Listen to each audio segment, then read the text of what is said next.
Cyber season is in full swing with our pals Isotope and Native Instruments. Get huge discounts on everything from Guitar Rig 7, Complete 14 bundles, and one of our favorites here at the Cult and Culture Podcast, Ozone 11 EQ. Go to isotope.com and nativeinstruments.com to feast on the audio goodness. Yum. You can also get additional savings on other softwares by using the code RUIN10. DistroKid now also has a motherfucking app. The DistroKid app is available for iOS and Android. You can download it at distrokid.com/app/, or you can get it in the App Store.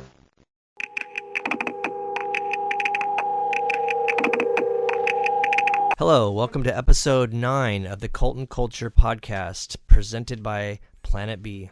I'm Justin Pearson. And I'm Luke Hinshaw.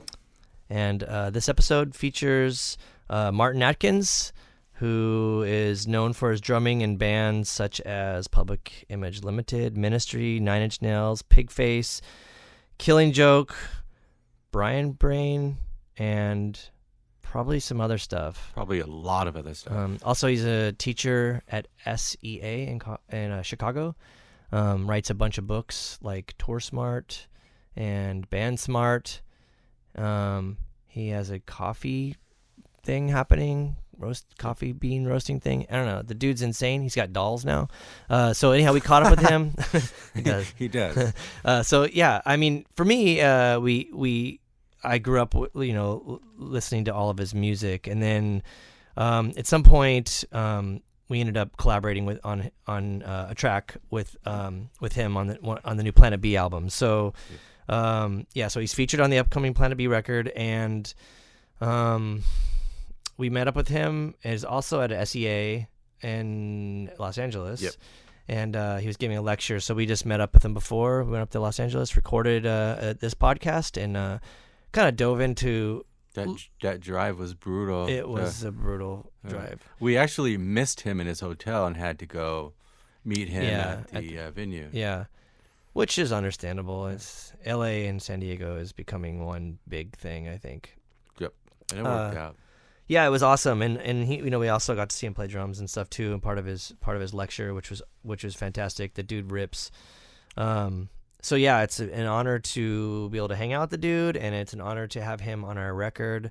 Okay, cool. So here, without further ado, is the podcast. Hope you enjoy yourselves. Bye. Come boogeyman, come boogeyman, come boogeyman, come boogeyman. Is it ready? Yep. Okay. So let's start with you and the beginning of your you. As Martin Atkins as we know it. I mean, I'm a person, not a clothing line. Yeah, but I mean, okay. So let's talk about how you joined P.I.L, or what happened before that, or how that whole thing fell in your lap. So, well, it didn't. But so before that, I was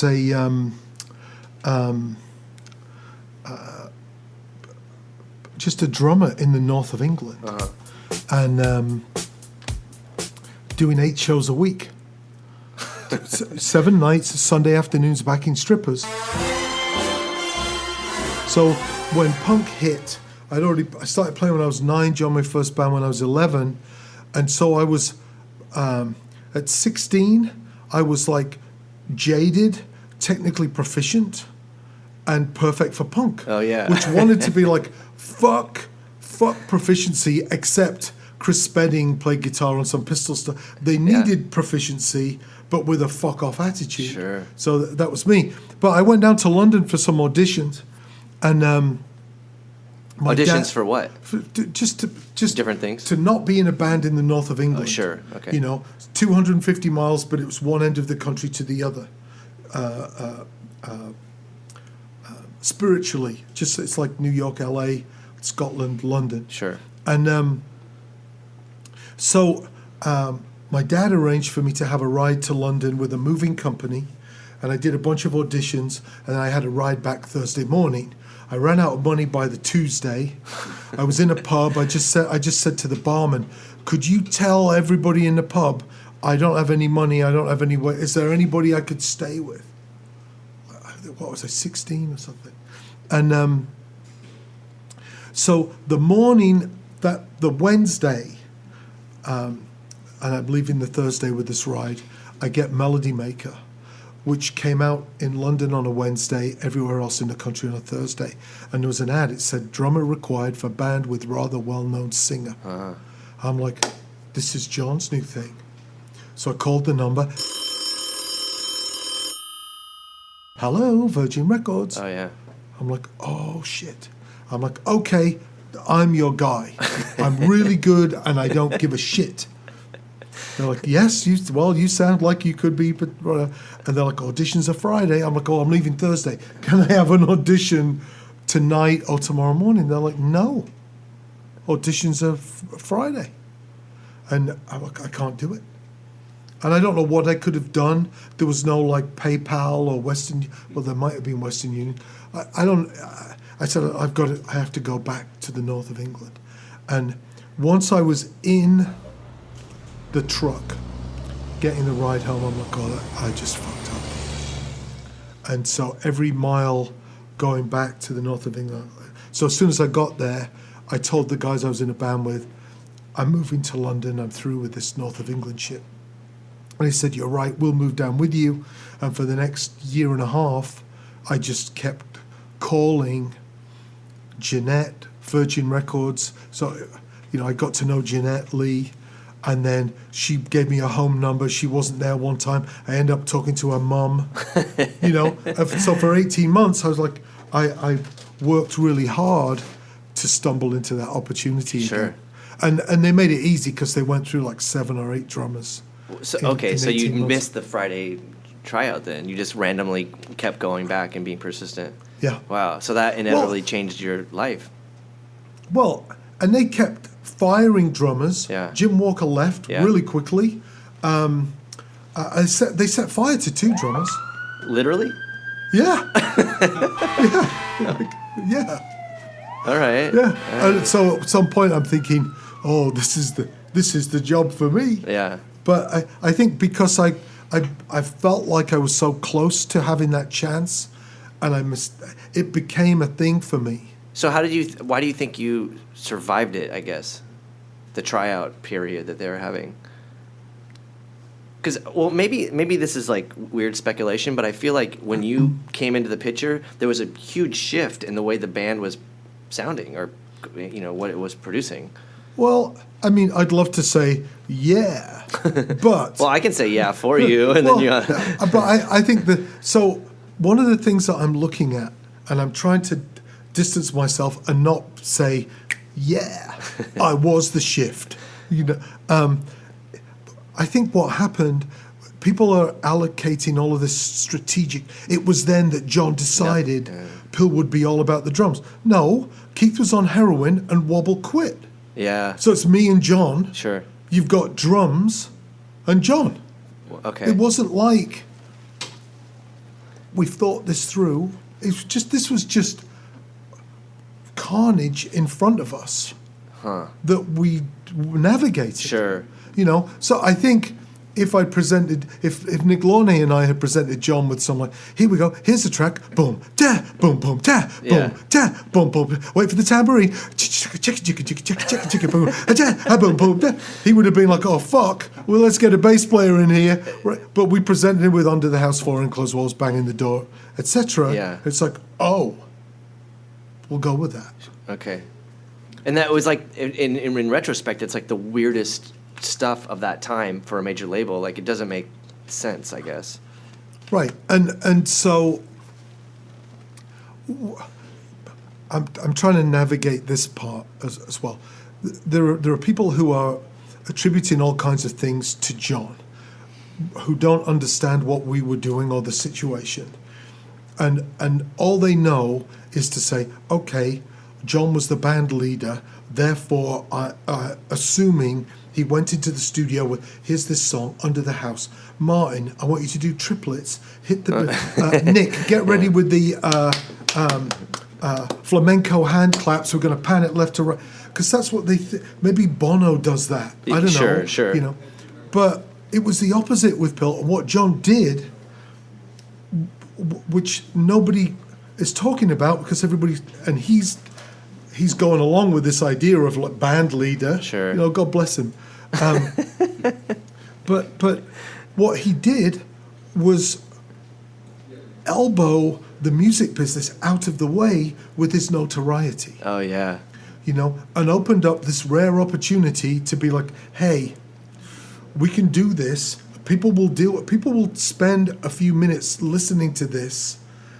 There's a chance here. The most recent version of that I can think of is when Trent did I Want to Fuck You Like an Animal. Uh-huh. Well, I don't know what that song's called, but that's... Sure, the part that right? sticks out. If that was his first song, like, yeah, no one's playing it, mate. What are you doing? But he created the buzz that elbowed traditional ideas out. Look, radio's going to play it, therefore, here's an opportunity to really push the envelope and be 10 times more notorious. And it's very similar, I think, to what John did. Sure. And you embroider some other stuff in there. There was I remember when I was a little kid seeing you guys on American Bandstand. Yeah. Before I really even knew of the Sex Pistols, I don't know, I was maybe 10 or something. But I remember like seeing it and like you guys weren't playing and it was the weirdest thing. And I was like, it was like the first time I really saw like something. It was the first time I was probably ever exposed to like real punk attitude, you know. And I was like, damn, these people are like just fucking with the producers of the show. It was brilliant. But I wonder like how that happened on like on a mainstream level, like what the reaction was to that. Like people were probably like pissed, right? Like on the industry side of things. Yeah. And so once again, I don't want to single-handedly destroy a vibe and a reputation that has served me well as a member of P.I.L from that time. But I don't think any of us really knew what American Bandstand was. Yeah. John might have, because he'd been over to the States a couple of times. He did a promotional trip with Keith, and he obviously did the Sex Pistols tour. But I remember walking onto the set of American Bandstand, and as we came through the gate at whatever the place was, I'm like, oh my God, they film the comedy Soap. I was blown away by that. Yeah. So we had no idea of what Bandstand was. Yeah. We had no idea who Dick Clark was. Wow. So, and of course, nobody played on Bandstand. Yeah. But nobody knew that until that happened, right? I don't think anyone's ever done that before. Really? I don't think so, man. Okay. I really don't think anybody had ever done that. Where you could watch it and go like, they're not playing. It's just fucked. Right. I mean, yeah, I saw a picture. I've got some stills tonight. There's a picture of me playing bass. Yeah. It's just like we just like gave up all pretense of, you know. Yeah, Wobble was playing the drums. It's great though. Yeah. It's such a great performance. And then like not to jump around too much, but then like so you had left the band and then came back and did this is what you No, I was fired. This is one thing I started working on a timeline of my first, I think, 7 months. So it was Metal Box, Bad Baby, which was my audition. Yeah, sure. John P.I.L, Old Grey Whistle Test, which was live TV in England. Paris. The John P.I.L thing never came out, right? It's not released. No, it's released on something. Okay. It's on the plastic box on the 40th anniversary. Yeah. It's definitely been released a couple of times. So at the end, 2 weeks after the American tour, which is May 80, so September, October, November, December, January, February, March, April, May, 8 months. Paris au Printemps was recorded but not released yet. Did the American tour. 2 weeks after I got home, Keith fired me. Keith did? Uh-huh. Huh. What was the reason for that? Well, I think he just thought I was a cunt. You know? But, I mean, because I had this work ethic from the north of England. Well, we do 8 shows a week, and we're 3,000 people at the Palladium in New York. We better play for 2 hours and give them value. You know? And Keith was on heroin. Yeah. And I didn't understand. He was destroying himself. He wasn't doing the band any favors. We just didn't. He was walking around eating bowls of custard, which you might as well have a sign on your head like junkie. You know, I can't eat solid food. You know, it just pissed me off. Sure. And he didn't like me either. Wow. Okay. So it was just like, But so I mean, there was all this like, not this doesn't have to do with you necessarily, but like you watch like Filth and the Fury, and Lydon is very outspoken about heroin addicts and Sid and stuff. So like, I wonder why he tolerated that in his next band, because that was sort of the demise of the Pistols. So it seemed like he wouldn't allow it a second time, or did he not know it? yeah, I mean, I guess it's we can avoid that whole. no, I don't have to avoid it. Keith Yeah. has talked openly about it. I talked with him openly about it. I had the longest, best conversation I've had with him in 40 years 2 months ago. Wow. And it was heartbreaking to see, but it was also frightening just as a human, but it was also frightening as a person in that band. Everything was on a knife edge anyway. Sure. But yeah, that's a good question. Why wasn't John more involved with that? Sure. Certainly, and I have this whole section tonight about not being in P.I.L. So I go about my own business with my own little punk band, Brian Brain, Yeah. where my drums are on tape. And then I get asked back to come into the studio to work on the Flowers of Romance album.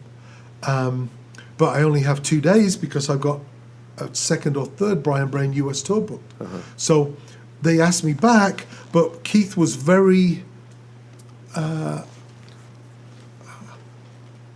took great pains to let every journalist know I hadn't rejoined. I was just back as a session drummer, which, like, my point to that would be, well, I thought session drummers got paid. but I think one of the things that Keith was doing at this time, he fired me because I was an asshole in San Francisco on a radio interview. Said a bunch of stuff that was true, but I shouldn't have said it. But also, if P.I.L. wasn't a touring band, and after America they decided it shouldn't be, Yeah. then why did they need a drummer? Yeah. So they fired me, and they also saved £60 a week, which is what I was getting paid. Oh wow. But that was kind of heartbreaking for me. And then to be asked back, I just puked my guts of my ideas and my creativity. It's very interesting to look back on it. All these ideas that Nick Launay helped, allowed, and encouraged to come to fruition. Wow. And after 2 days, I left that, got on a plane, and went to the States and did my Brian Brain Yeah. thing. So it wasn't until perhaps a year after that, when they moved to New York, that they asked me to rejoin while they were entrenched in recording in New York. Yeah. For which album? This Is What You Want, This Is What You Get. But didn't he / fire everyone commercial except song. you?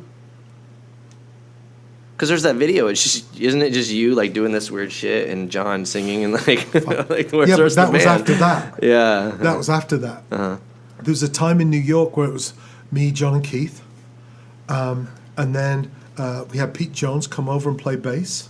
And we did a bunch of shows as the four of us. We did Roseland, did Pasadena Civic, The four of you. So wait, it was you, John, Keith Levine, Keith, and Pete Jones Oh, on okay. bass. Oh, okay. And he played with Cowboys International. He played with Brian Brain, my band, and he's playing with Department S now, still playing.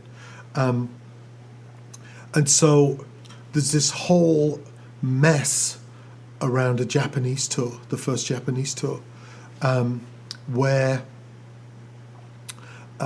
we had 10 shows booked in Tokyo and a shit ton of money, which we needed. And then Paul McCartney was busted with 8 grams of weed in Tokyo. And so that precipitated something called the Paul McCartney clause in all Japanese performance agreements. And so all of the money from a tour would be forfeit, along with expenses and any profits a promoter thought they might make. So you had to be some kind of an idiot to walk into that with a heroin addict. Oh. Right? So we had a band meeting. And instead of Shit. clearing the air, what are we going to do? Perhaps in retrospect, postponing the tour. You know, we've had a bunch of your money. We'll get to you. We have an internal band problem. Instead, Keith showed up with his attorney. And as I said in the documentary, it was like being in the fucking Eagles. Like, what does everybody have their own attorneys now? What's going on? And that was it. Yeah. Pete Jones went to the airport, called from the airport, fuck this. Keith was kind of fired, and then it was me and John. And we had to very quickly put a band together to go to Japan. So who was in that band? Because I remember seeing videos of that. You don't have to say if you don't want to. No, I know who was in it. Yeah. Tommy Zvonček, who I just Facebooked last week. Louis Bernardi on bass, and Joe Guida on guitar. Amazingly talented musicians. Completely not correct for P.I.L. Sure. So, but we had like 3 weeks to put a band together. And we auditioned a bunch of interesting people. But these guys nailed the music. We thought, well, we'll just go to Japan. We have to go to Japan and do this. Yeah. And we'll rethink this afterwards. And then we were heavily in debt. And we went to Europe. And whereas we got away with what's called the Holiday Inn version of the band, we got away with that in Japan. It did not fly in Europe. Oh, yeah. You know where that came from? No. I'm sure everybody in the band is like, well, that's when I decided. But I coined the term the Holiday Inn Band because when I went with Bob Miller, our sound guy and producer, to give Louis Bernardi the job, Bob says, yeah, well, let's go. Let's tell him face to face. We'll go and meet him at the Holiday Inn in Passaic, New Jersey. And it was like a drug deal gone bad. It's like Soprano shit. But we walk into the Holiday Inn Passaic, and I'm like looking around, and I see Louis on stage with his cover band in a red combat Clash beret, singing "Rock the Casbah." Whoa. And in that moment, I'm like, oh, we're fucked. I mean, we're just fucked. You know, we're so fucked. And it turns out he's good friends with Bob Miller, our sound guy, as is Joe Guida, as is Tommy Zvonček. And the guy, I told Bob this in New York, I felt we were looking to him for independent advice. And whether he realized it or not, he accidentally recommended his close friends. Sure. You know, I'm not saying he did that maliciously or deliberately, but that's what the situation was. Man, so did you play the Screen on the Green show, which was like the first New York performance? There was the Ritz show. Oh, the Ritz, right? Ritz. Yeah, is that what it was? The Riot? Yeah. No. So that was. I arrived shortly after that. The phone was still ringing. With the Ritz, were just like, "Where's this? We need $20,000 for the screen." Oh yeah. Like, yeah, nothing to do with me, mate. Yeah. So Bow Wow Wow cancelled 2 shows, and Keith agreed to do P.I.L. And so wait, he was playing with Bow Wow Wow or something? no, Oh. 2 nights opened up unexpectedly. Oh, I see. And so he said, "Yeah, we'll do it." Now, he could have called me. We could have done it. Oh, sure. Instead, it was a weird art experiment. Yeah. Cool. With a record playing, a screen, the band behind the screen, and a drummer. I've forgotten his name. He died recently. Keith found this drummer at a drum shop. Like, he was like a jazz guy. Oh yeah. And I've seen footage from the band side of the screen. Oh, wow. And it's like, you know, Keith doing it, dong, dong, dong, you Yeah. know what Keith does. Ding, dong, ding, ding, ding, ding, ding. Yeah. And he's like, yeah, you know, telling this guy, like, hit the drums. Yeah. And instead of like a ba-bum, ba-bum, ba-bum, you know, some Yeah. beat, this guy is like, spow, boo, do that, boo, skibbity, bow, bow, skibbity, bow, bow, skibbity, bow, bow, because he was a jazz drummer. Yeah. And it's like, oh, and people are starting to get really amped up. And then, as a last resort, I think they put Flowers of Romance on, the vinyl album. Wow. And that bought them another 2 or 3 minutes until the record skipped. And people are just like, fuck this. Wow. Yeah. That's the real rock and roll swindle right there, I guess, huh? Yeah. But it's weird as I trace all this stuff back. You know, when Pigface perform, we begin the show behind screens. Oh, sure. In silhouette. Yeah. And it creates tension. It's really cool. It's like, you know, I wouldn't say for a second I thought up that idea Sure. on my own. I saw all the pictures of the weird shadows Yeah. and the angles, and it's fucking awesome. I mean, as a little kid, I was fascinated by reading about that story. You know, I think it's brilliant. So then, like, man, you have this insane career with like playing with some pretty amazing artists. I mean, you dabbled with Ministry and Killing Joke and among your own stuff too. I mean, it's crazy. So you just never really stopped, you know? No, I stopped for a little bit. I mean, I remember thinking, look, if I don't want to be in P.I.L, having been to Australia and Japan for the second time with This Is Not a Love Song being a worldwide hit, licensed to Miami Vice, The Order of Death, 7 minutes of music on NBC. If that isn't it for me, then I guess music isn't. Sure. So then I kind of stopped for maybe a year and then joined Killing Joke over in the UK. And Which you seem very fitting musically, stylistically, or whatever. It seems like. Well, yeah, but also I absorbed Paul Ferguson's beats into my tribal Sure. shit. Yeah. And I think that made me a better, more dangerous drummer. And then I had to start managing Killing Joke because it was a catastrophe. So you were managing it as well. Yeah. Uh-huh. And then How'd you get to do that? well, if I hadn't started managing Killing Joke, it wouldn't have existed for me to play drums. I mean, stuff was happening like, this is a huge problem. We owe 6 months on the equipment storage, but they won't give us the Mirage keyboards, and everything was a fucking crisis. Yeah. And they had this guy helping them, and he's like, yeah, don't fucking tell me. I've got 500 T-shirts here. We need storage for the T-shirts and all these flexi discs. There's no fucking money. And I'm like, well, here's an idea. Why don't we sell some fucking flexi discs, dude? Yeah. Then you won't have to stack them in the office, and there'll be some money to pay for the storage. What? I just got on the phone, called a couple of one-stops, and I had my label at that point. Yeah. And What year was that then? 89? Okay. 88? 89. Yeah. My label started in 88. And I released the Courtauld Talks, which is a spoken word thing that Jazz and Geordie did. It was kind of interesting with a little bit of percussion. I released that as a double album. And we arranged a US tour. Look, we've got to get over to the States. I keep hearing your music being played. Let's get over there. Yeah. And it started to take some shape. So while I was in, and then it gets a bit crazy again. While I was in Killing Joke, we hung out with Al Jorgensen in Chicago, who knew the Killing Joke guys from London. So Al and I connected, and he called me. I was in Miami with Killing Joke. We were hanging out with Skinny Puppy, and he asked me to come and drum with Ministry on a tour, which I didn't leave Killing Joke to do. I took a hiatus. And then at the end of that Ministry tour, I started Pigface. So for a while, I was in Killing Joke, working with Ministry, and started Pigface Wow. at the same time. And then 9 Inch Nails, and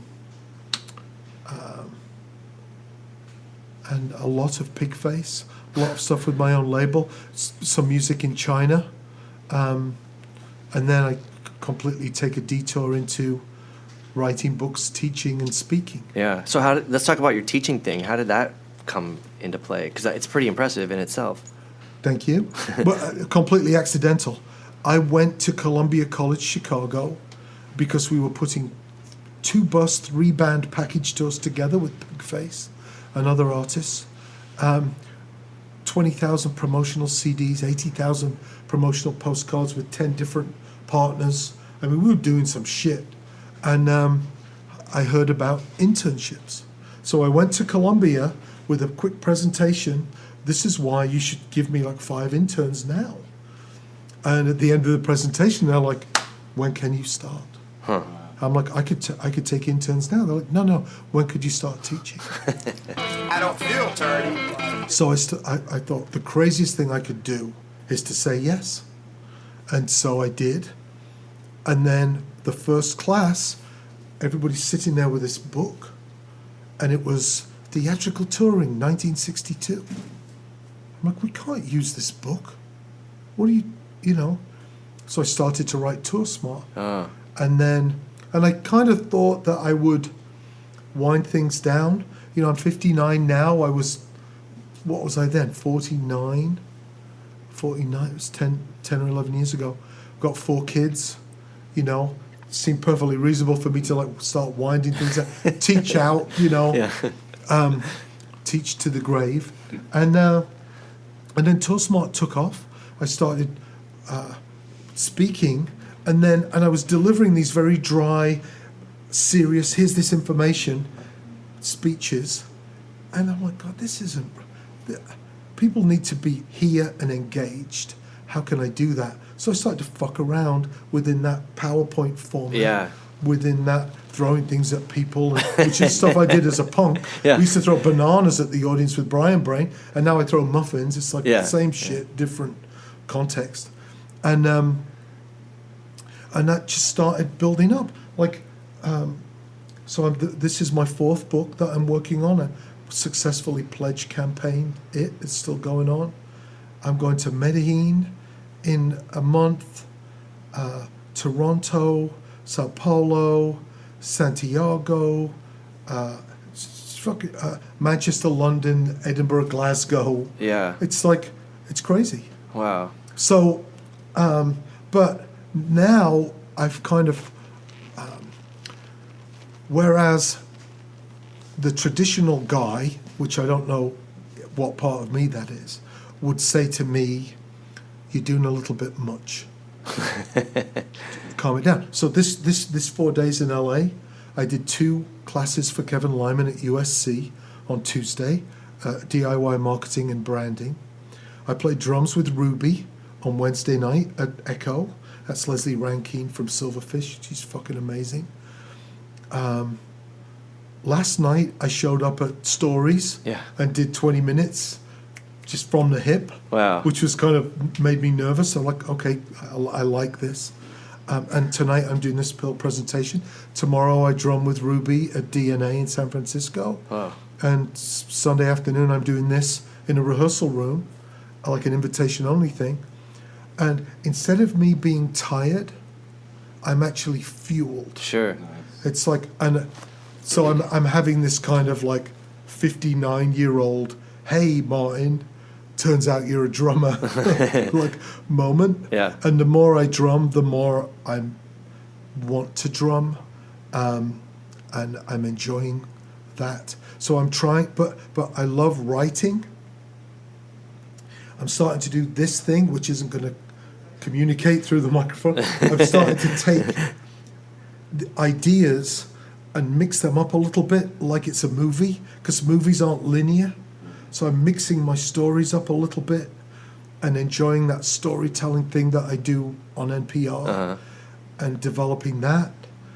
And is that new, the NPR podcast? No, I've been doing that for a couple of years with Bob Boylan. Okay. I'll tell a story. It's called the Martin Atkins Minute. And I keep seeing Bob, and I need to sit down and do some more of those for him. But I'm trying to be that person. Because for a while I'm like, fuck the drums. That's old and lame, you know? But I hit the drums so hard still that it's not like, oh, Martin doesn't have it, right? Which would be horrible, right? And I'm sure at some point things will stop working, you know, right? And I think that would just be really sad. Like me on stage going, look out, LA. Yeah, sure. You know, tambourine, you know. But I did this random session up in Toronto. I just tweeted, these guys did a P.I.L cover. I'm like, this needs some fucking drums, you assholes. It's like some drum machine bubbling along. And they're like, well, we can't afford, I'm like, well, I'm not asking you to pay me, because you couldn't afford me anyway. Yeah. How dare you? How dare you say you can't? Of course you can't afford me. Let's just do it. Yeah. And there's this great story. I've forgotten the guy's name. They're called Love Tapper is the name of the band. He was kind of, I think, a little bit condescending. So they set up this kit. Not in that way, he's very respectful.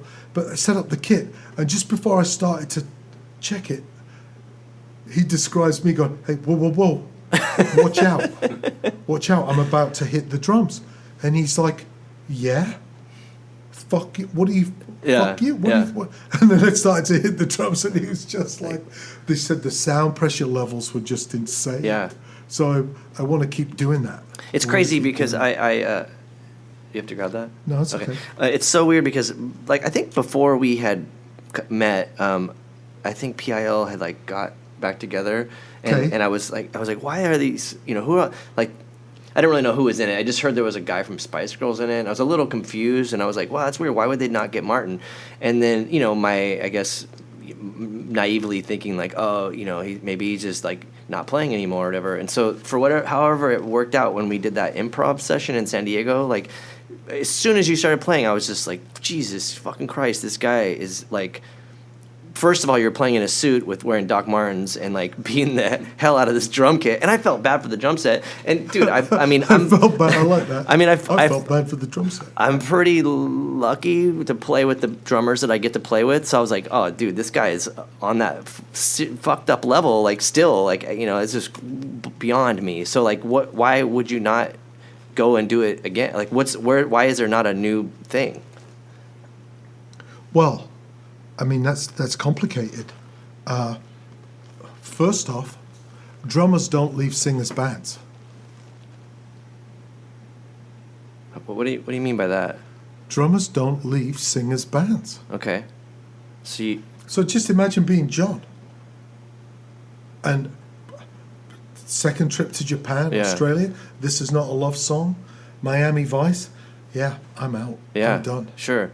Right. So, and if you see a little bit of the context in the P.I.L documentary about John and his upbringing, he was very sick, didn't recognize his family, and so things got very close-knit. And I thought I'd left P.I.L. I think John will always think that I absolutely betrayed him. Huh. Okay. Right? Because if P.I.L is John, and I don't know that it is, but if he thinks it is, and I left it, I betrayed him. Okay. And I get that. So that makes sense why you wouldn't be in P.I.L now, because that's not your, I guess it's not your decision. But what about, like, are you fully do you have, like, a fully active band now? And my question is, if you don't, why would you not just, not recreate P.I.L, but, like, make a modern day thing, like, of something as righteous as that? But that was about so many other things other than the music. It was the time, it was the context, it was it was that show at the Olympic where everything just went, oh, yeah, But isn't there always a time and always a context to everything? Yes, but but back then there was right now there are probably 80 to 8,000 mini scenes of, like, fucking glitch this and K-pop that and fucking whatever. Yeah. Back in the 80s, there was rock, then there was punk, and then there was, like, goth, post-punk, new romantic. There were fucking... everybody was on the same page. So everybody was on the same page turning the page. Now everybody's on a different page. If you're in a minivan with 10 people, you're like, hey, what a great song. And you turn around because you listen to the radio and somebody else is in the back playing fucking some bullshit.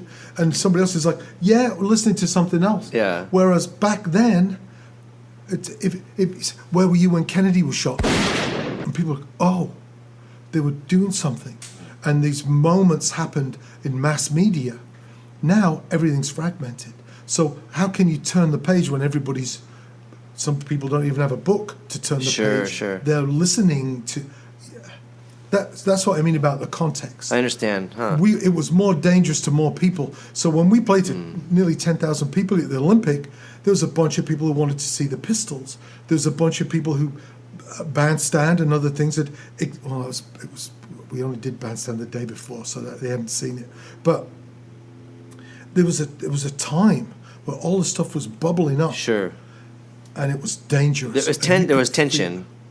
Yeah. So one of the things that happened a lot, that I try and talk about this sometimes, but it just comes to the surface. We were on stage with German Shepherds in Fukuoka. And it wasn't like, oh, I'll never forget. It was like, yeah, LA was police helicopters. The crowd was maced, and riot police on horseback. My diary entry for Atlanta, my 4th show with the band, 16 cop cars outside. Yeah. You know, and Ted Cohen will say, oh yeah, that was spillover from the Pistol show in Atlanta. I mean, there was fucking shit and no security. We did the Olympic without any security. And it was just dangerous. So to try and recreate that, I don't know. But maybe you shouldn't have to recreate it. Maybe there's a natural evolution you can take from that and create the new thing, like birth something that hasn't happened. Well, so I'm doing this thing with Leslie. She has this thing called Ruby, which is her. She does all these electronics, and people make weird boxes for her to jam with. And I put just slam drums over the top. And I really like that. It's just me and her. And there's no bullshit or inter-band. Well, we're not a band. It's 2 of us. Yeah. And I just like sitting behind her. She sings like an angel and says cunt a lot. I just like sitting behind her and just playing my drums in that environment. Yeah. So, having said all of that, would I do a P.I.L show? Yeah.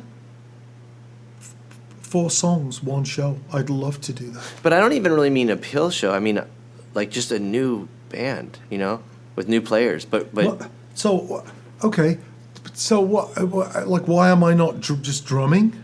Well, not just drumming, but like why? Like it's like you had this thing that like sort of helped the world define you. Like then you like it's like, you know, I don't want to use like Johnny as a reference point, but like he had the Sex Pistols, then he started P.I.L. I feel like he should start something totally new after that. I mean, I guess he tried, but like so anyhow, like artists just move on, or they're like the Rolling Stones and they just keep doing the same shit. You know, like you it's not like you've lost it. Obviously, you fucking rip on drums still. Like so, why? I just feel like there's a demand, like for what you do, and you could put something out there and people would resonate with that. And yeah, like maybe it's not like it was for P.I.L and in the early days and with that sort of tension, but man, this world's fucked in a whole other way, you know, and like you can feed off of that. You can use that as something. Well, so for me, you know, I just have my studio rewired. I have my analog tape machines and bizarre eventide shit that, like, you know, one of my eventides went down and this guy like sent me a video of him repairing it. He found the chip that you can't find at a school that was closing down. Like, and there's this thing that I used to glitch beats with. And I'm going to do that. I'm playing drums with Leslie. And I like the arc of all of this. Like, I was in Barcelona speaking. And Pete Shelley was there, and we were just talking. He was a big P.I.L fan. I'm a huge Buzzcocks fan. And we were like, well, we should jam. Yeah. I'm like, should we jam or should we just play Buzzcocks songs? You know, and we just jammed in this basement. And people, the thing I enjoyed about that is people were like, it was like I was doing a magic trick where this guy who'd been speaking for 5 years and here's my new book. Oh, here comes Martin with his new book. Pulls a pair of drumsticks out of his pocket and just like nails this stuff. I like that. I like that stuff. And so I think I'm really happy that I stumbled back into it, and that Leslie asked me to do a few things, because it's kind of, I think we might do something for a few weeks next year. And it's like, okay. And we're talking about doing another Pigface show next year, like one, because that's just ridiculous. You know, so do I? Yeah, I have a band. It's called Pigface. Yeah, sure, but it's not active or. Well, yeah. we did a show in 2016. Okay. Yeah. One show. Yeah. Yeah. Right, but we had 9 drummers on stage. It's not like okay. So it's but you could say it's not about me and the drums. It's about me and everything but the drums. It's about me proving my logistical prowess, making it happen. Oh, 9 kids, we'll go to and in fact at the end of the show, I was in the audience. There's like people shooting video, and I'm like and I go and watch the band. Yeah. Which is great. And then I saw myself. I'm like, oh, that looks like the back of my head. And I'm like, yeah. So I have tremendous fun with all of this stuff. But I think I'm finding this smaller, more intimate release of all of that stuff for me. Yeah.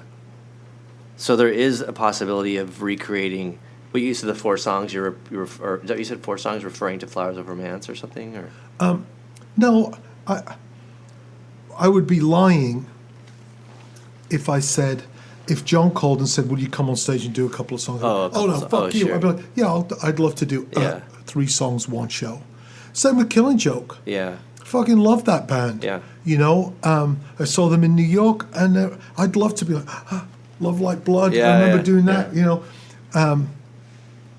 But I mean, that's not my call to make. Huh. And I think you might say, to a certain extent, I'm not helping the possibility of that happening by having events like the one I'm having this evening. How so? Because I don't think that my version of events is, nor should it be, the same as John's. Sure.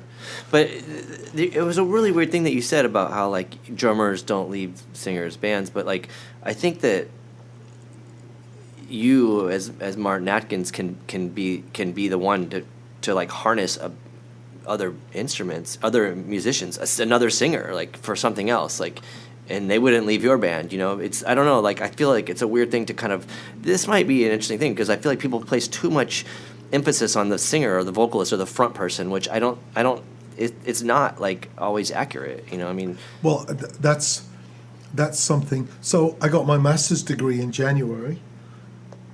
And I didn't think there was any use in any of that. I just do it because I don't like to be fucked with at the academic level, because it's like I've got a Grammy and I did all this stuff, and sometimes that upsets academics. So they get and where's your master's degree? Oh, you don't have a master's degree. Oh, well, right. But so I got my master's degree. So I'm like, yeah, I've got a master's degree and a Grammy and this and this. So fuck off. But I have ideas and opinions and memories and my diaries for my book. But then I'm also going before and after my time to seek validation or confirmation of things that I've thought. So the album after me, Bill Laswell describes that recording process. Are you on any of that? No. Nothing at all, huh? No. It's Ginger Baker and Tony Williams from Chic. Yeah. And Bill Laswell describes that, we had these fully finished songs. We didn't know if they were going to be used for P.I.L. So he's written these songs. Who? He wrote them? Bill Laswell, Oh, okay. And John would walk in the studio, sing, and leave, and then they'd mix. So that's exactly my experience with John. Yeah. So it's not just me saying this is my version of the events. It's like, actually, here's this other, you can go to these other sources for the same thing years later. Yeah. I mean, there was some good, in my opinion, there's some good songs on that record, but it's, I mean, I remember, like, kind of being old enough to go see P.I.L. when 9 came out, and it was horrible. It was nothing. Yeah, a lot of people say 9 was terrible. It was the worst thing. When album came out, I'm like, oh fuck! There was some good Ginger shit Baker's replacement. I want to rejoin. Yeah. Tony Williams, like, oh fuck! And then the packaging comes out, album, cassette, poster, T-shirt. I'm like, oh fuck! Yeah. This is genius. And then the songs are really good. Yeah. Yeah, I saw them on that tour too. On album. Yeah. I missed it because I was just too young. But when not to harp on it, but I saw that it was like it was a weird thing to kind of be when I think I was 12 or 13. I saw them play on the 9 tour with New Order and Sugar Cubes, and it was easily the worst out of the bunch. And I think De La Soul played too. So it was just like P.I. And I went there because I was a fan of P.I.L. and it was such a bummer. And I realized at that point that like it's gone. It's not a thing, you know. Well, I think that so one of the things I'm trying to get to for me in all of this is not a he said, whatever. It's like, well, what was this? And I think one of the things I learned, massive lesson, just by observing, is that I think John naturally doesn't want any bullshit from anybody he's working with. Right? Bass player from the Spice Girls. Yo, tell you what I want, what I really, really want. Fantastic bass player. Yeah. Is he going to give John some lip? Is he fuck? Of course he isn't. Yeah. You know? It's the same with Olin. Bruce Yeah. is a great Yeah, drummer, yeah. but he's not going to get into it with John. Yeah. Me, I would. Yeah. Wobble would. Keith would. Yeah. Everybody would. And so it makes perfect sense to not want to have. I'm not going to pay someone who's going to fucking backchat me. Sure. But it's exactly what you should be paying for. Yeah. That's the priceless shit. Is somebody will say, spinach in your teeth, mate. Sure. You know, or whatever the metaphorical version, the musical version of that is, when you hire a bunch of people to comply, whether it's overt or covert or spoken or not, you lose the thing that makes a band in the first place. And you can't have self-criticism or constructive criticism, you know, which it's a bummer. Yeah, I mean, it is a good band live, but it's a cover band, you know, and that's what it is. Yeah. What now then? Like, you're gonna continue this, put out more books? Yeah, I'm really enjoying so I'm workshopping my book tonight. And some people don't understand. Well, when you finish the book, by all means, come back. Look, yeah, okay, right. I'm workshopping ideas and feeling the vibe from people who are coming, who were involved. Changes the things that I'm presenting and the things that I think about. I have a Killing Joke book to do. I need to do something with the music that I've accumulated, that I've recorded. I'm getting back in the studio. I'm reworking the music business program at Millikan University. Working on some new classes that cross over into sports and fitness and entrepreneurial business, which is really interesting to me. I'm working with Dark Matter Coffee. They do my Get the Fuck Out of Bed coffee. Yeah. And they're so inspirational to me. They release vinyl, cassettes. They're doing a FX pedal with Kurt Hammett. It's insane. Whoa, that's pretty impressive. Yeah. And I just spoke with Maynard's crew. I'm going to go down to Jerome and do this, I think, at the store down in Jerome, Arizona, and maybe do some other stuff and learn about Singer with a vineyard and another band and a store that incorporates a barbershop and screen printing, because that's what I have. You know, these broad, multi-connected, crazy businesses, as do you. Sure. Right. This is the new thing for me. It's like, you know, you don't concentrate on one thing. Do 10. Yeah. And the release, the relief, the release, the liberation that I'm finding by doing all of that, it's kind of awesome. But all the 10 things can also sort of coincide and affect each other in a good way, you know, or accommodate each other, or you know. That's when it gets stellar. Like when that's 1 + 1 = 11. Yeah. Like when Dark Matter Coffee will help fly me to Tokyo. Yeah. Right. So we launched my coffee in Tokyo. I was there last week, and I thought I want to do something awesome for the people who've donated to my pledge campaign. Surprise them. I sent them all a postcard from Tokyo. Yeah. And which arrived a couple of people's birthdays, which was awesome, but also the anniversary of Live in Tokyo from 35 years ago, which I didn't think through. Sure. It was just like, whoa. And then people just freak out because they weren't supposed to get that. Yeah. People get so uptight about, well, what exactly am I going to get? And when you give them something that wasn't in the fucking deal, Yeah. it's easy to freak people out. There's one thing that I just want to bring up that real quick that stuck with me is I remember when we first met, or maybe I think maybe it was like, yeah, we did that lecture in San Diego, and you were saying how like going on tour, and as long as you can win over 2 people a night, that's enough. And I think that's such a rad thing to hold on to because, man, people get full of their own shit. And, like, 2 is not anything to most people, but I don't know. That's something that resonated with me. So I just want to say, like, that's a rad point that you're putting out there. Well, but that's it. Yeah. You know, if you can deal with the person who's in front of you and leave a venue with 2 fans, then the only thing you have to do is keep going for 5 years, and then you know, and that's a message of hope. Yeah, yeah. You know, yeah. some people are, oh fuck that. Yeah. We're going to be huge tomorrow. You're not. Yeah. No, you're not. Yeah. I met this guy who survived like 4 different kinds of cancer. I hope he's still around. Paul Stein, I think his name is. He said, baby steps are battering rams. I'm like, fuck. Just love that. Thank you. Thank you, man. That's great.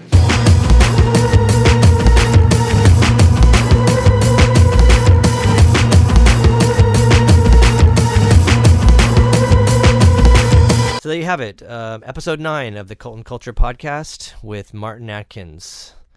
Thanks for tuning in, and pay attention to our upcoming podcast and check out Martin Atkins on the Planet B album, and what else? Everything else he's doing. Yeah, everything else that guy's doing.